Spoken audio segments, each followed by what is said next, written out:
क्या Leonardo D काप्रियो के character को शटर आइलैंड मूवी के अंदर पागल बना दिया था या फिर वो पहले से ही पागल था? Hello guys, welcome to HS explore. तो मैंने एक दोस्त के रिकमेंडेशन पे शटर आइलैंड मूवी देखी और ये मूवी क्रिस्टोफर नोलन की मूवीज की तरह एकदम माइंड ब्लोइंग है।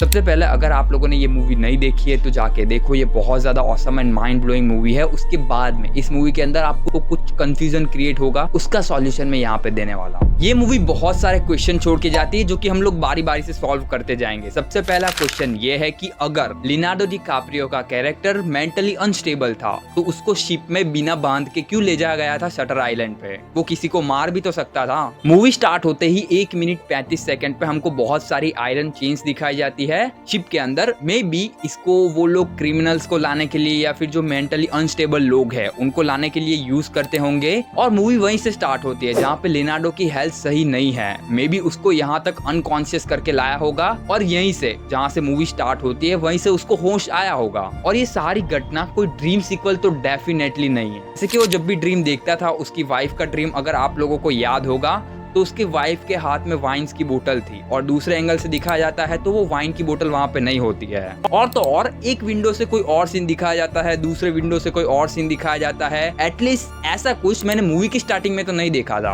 दूसरी ध्यान देने वाली चीज ये है कि टेड एंड चक मतलब कि लियोनार्डो डी काप्रियो और अपने हल्क चीचा जब उस आइलैंड पे पहुंचते हैं तब वहां पे बहुत सारे सिक्योरिटी गार्ड खड़े हुए हैं। अब कोई नेता वहां पे पहुंचे तो ये चीज थोड़ी सी अटपटी नहीं लगती है, लेकिन इनके पहुंचने पे मतलब ये डिटेक्टिव मार्शल्स जो भी हो उनके पहुंचने पे वो भी एक पागल लड़की को ढूंढने के लिए आए हुए हैं और उनके स्वागत में पूरी बारात लेके जाना, मतलब कि आई थिंक ये चीजें थोड़ी बहुत प्रूव करती है कि हाँ लियोनार्डो डी काप्रियो का कैरेक्टर पागल हो सकता है, मेंटली अनस्टेबल हो सकता है। तीसरी ध्यान देने वाली बात यह है कि काप्रियो का जो कैरेक्टर है उसको मार्शल कह के बुलाया जाता है पूरी मूवी में। अगर आपको नहीं पता है कि मार्शल क्या होता है तो एक्चुअली में ये word most of the time military के अंदर यूज होता है। मतलब कि इसका फुल फॉर्म होता है मिलिट्री चीफ कमांडर, जो कि आर्मी में सबसे हाईएस्ट रैंक वालों के लिए यूज किया जाता है ये वर्ड। और जो चक एंड टेड है इनके अटायर पे से बिल्कुल भी ऐसा नहीं लगता है कि ये मिलिट्री वाले होंगे, बल्कि ऐसा लगता है कि ये डिटेक्टिव हो सकते हैं। हालांकि काप्रियो का कैरेक्टर पास्ट में मिलिट्री ऑफिसर रह चुका है, लेकिन वो उससे कब का रिटायर हो चुका है। और आप खुद सोचिए देखो कि एक आइलैंड पे से पागल लड़की गायब हो चुकी है जहाँ से एस्केप करना बहुत ज्यादा मुश्किल है, तो वहाँ की सिक्योरिटी वो चीज देखेगी ना।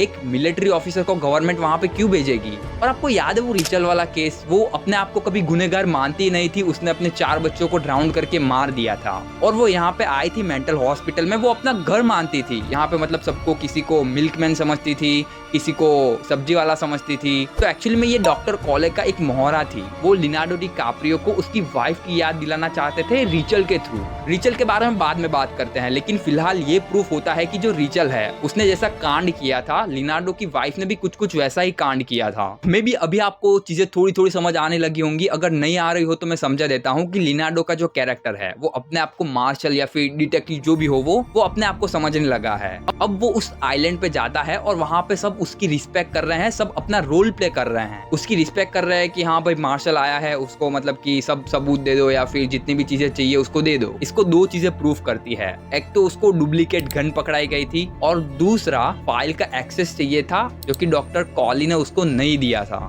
लास्ट चीज ये है कि अगर कोई डिटेक्टिव या फिर कोई भी आदमी उस आइलैंड पे जाएगा तो वहाँ पे डायरेक्ट वो हाई अथॉरिटी से कांटेक्ट करेगा, बीच वाले डॉक्टर या फिर इन लोगों से क्यों पूछताछ करेगा डायरेक्ट? अब आप में से भी कुछ लोग ये सोच रहे होंगे कि हो सकता है लियोनार्डो को सारी ये चीजें फंसाने के लिए की जा रही हो, कि ये सारी चीजें डॉक्टर उसको कुछ प्रूफ ना दे रहे हो, उसको वो दवाई पिला रहे हो, तो हो सकता है कि उसको फंसाया जा रहा हो। और यहीं पे आता है राइटर का गेम। वो चाहता है कि हम लोग इसी चीज पे डिबेट करते रह जाए कि उसको फंसाया गया था या फिर वो पहले से पागल था। अगर आप लोग थोड़ा सा आउट ऑफ बॉक्स होके सोचते हो तो चीजें आपको समझ आने लगती है। ये एक आइलैंड है जिसके 11 माइल्स मतलब कि 17 किलोमीटर जितना कोई भी जमीन का इलाका नहीं है और पानी इतना ठंडा है कि नॉर्मल आदमी वहाँ पे सरवाइव नहीं कर पाएगा। इस आइलैंड पे आने जाने का सिर्फ एक रास्ता है जहाँ पे 24/7 सिक्योरिटी रहती है और ऐसा नहीं है कि यहाँ से कोई बाहर नहीं जा सकता है। हम लोगों ने इसी मूवी में देखा है कि जो रिचल की डॉक्टर थी शेहन, वो यहाँ से वैकेशन के लिए बाहर गई थी। He left on the ferry this morning. His vacation was already planned. He'd been putting it off too long. अब आप लोग खुद सोच के देखो कि कोई पागल औरत वहां से गायब हो जाती है और हमको इसी मूवी में पहले ही बता दिया गया था कि जिस रात वो गायब हुई थी उस रात वहां पे बहुत ज्यादा स्टॉर्म्स था, मतलब कि वो वहां से फेरी लेके नहीं जा सकती थी। अब ऐसे आइलैंड से कोई लड़की गायब होती है जहां पे वो रात में बाहर जा नहीं सकती है, एस्केप नहीं कर सकती है उस आइलैंड से। उस लड़के को ढूंढने के लिए गवर्नमेंट दो मार्शल या फिर डिटेक्टिव जो भी हो वो उनको वहां पे क्यों भेजेगी? मेरी इस बात से चक भाई साहब भी अग्री करते हैं, क्योंकि मूवी स्टार्ट होते ही 3 मिनट 45 सेकंड पे वो भी अग्री करते हैं कि हम लोग ऐसे आइलैंड पे क्यों जा रहे हैं जहाँ पे हमारा कुछ एक्चुअली में काम ही नहीं है। और जैसा कि मैंने पहले बोला था कि अगर इस आइलैंड से कोई भी गायब होता है तो वो उसकी सिक्योरिटी की रिस्पॉन्सिबिलिटी होती है कि वो कहाँ पर गया उसको ढूंढना। और मेरे हिसाब से इन लोगों के पास उतने आदमी तो थे जिससे कि वो रीचल को ढूंढ पाए। Well, if it's just folks running around hearing voices and chasing after butterflies, they wouldn't need us.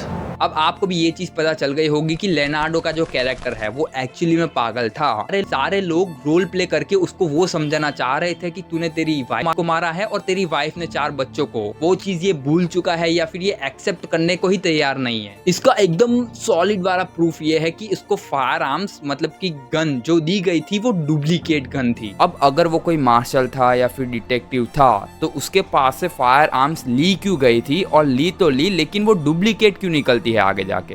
तो एक्चुअली में मेरे को जहां तक लगता है लेनार्डो डिकाप्रियो का कैरेक्टर पहले पागल नहीं था। उसने उसकी वाइफ को मारा, उसके बाद में वो पागल बन गया। उसकी अच्छी खासी ट्रीटमेंट हो चुकी थी, वो रिकवर कर चुका था। लेकिन उसके बाद में उसने जो रोल प्ले चालू किया था, मतलब कि वो मार्शल बना हुआ था, उसका दोस्त चक था मतलब उस रोल में वो इतना ज्यादा डीप चला गया था कि वो इस बीमारी से तो निकला लेकिन वो बीमारी ने इसको घेर लिया। ये ठीक ऐसा ही है कि आपकी बॉडी में से कोरोना गया और मलेरिया आ गया। I mean, ये काफी इनरिलेवेंट एग्जांपल है लेकिन समझ लो आप लोग। और अब आती है उस लाइट हाउस की मिस्ट्री। तो भाई वो कोई ऑपरेशन हाउस नहीं है। लाइट हाउस का जनरली एक कॉमन सेंस से सोच के देखो कि क्या मतलब होता है। वो रात में शिप को रास्ता दिखाता है कि यहाँ पे आइलैंड है, इस और शिप मत घुसा देना वरना शिप का तहस नहस हो जाएगा। ये चीज पहली क्लास में पढ़ाई गई थी अगर आपको याद हो तो मे बी लाइट हाउस में ऐसा कोई काम नहीं होता है। और लास्ट में लेनार्डो को कहाँ पे ले जाया जा रहा था, ये चीज बहुत बड़ा क्वेश्चन मार्क खड़ा करती है, क्योंकि उसके ठीक बाद हमको लाइट हाउस का सीन दिखाया जाता है। इसका मतलब ये है कि मे बी अब उसकी सर्जरी की जा रही है या फिर कुछ भी हो सकता है। इससे आगे तो तुम लोग जितना गैस करो उतना है। ऑपरेशन के लिए मे बी इन लोगों के पास बहुत सारे वार्ड थे, वार्ड ए, वार्ड बी, वार्ड सी, और हम लोगों ने देखा भी है कि इंजेक्शन वगैरह, नर्स वगैरह थी वहाँ पे। उसकी धमकी लिनार्डो को इसलिए दी जा रही थी कि अगर तूने रिकवर नहीं किया तो तेरे को यहाँ पे आके मार देंगे, ताकि उसका ब्रेन थोड़ा सा झपके। ये थे मेरे ओपिनियन। और हाँ, लाइट हाउस को लेके अगर आपके कुछ अलग ओपिनियन हो तो प्लीज शेयर इट। तो गाइस थैंक्स फॉर वॉचिंग, दिल से एकदम। मिलते हैं अगली वीडियो में, तब तक के लिए टेक केयर, बाय बाय। और हाँ, लाइक सब्सक्राइब का सोच लेना, सोचना हो तो।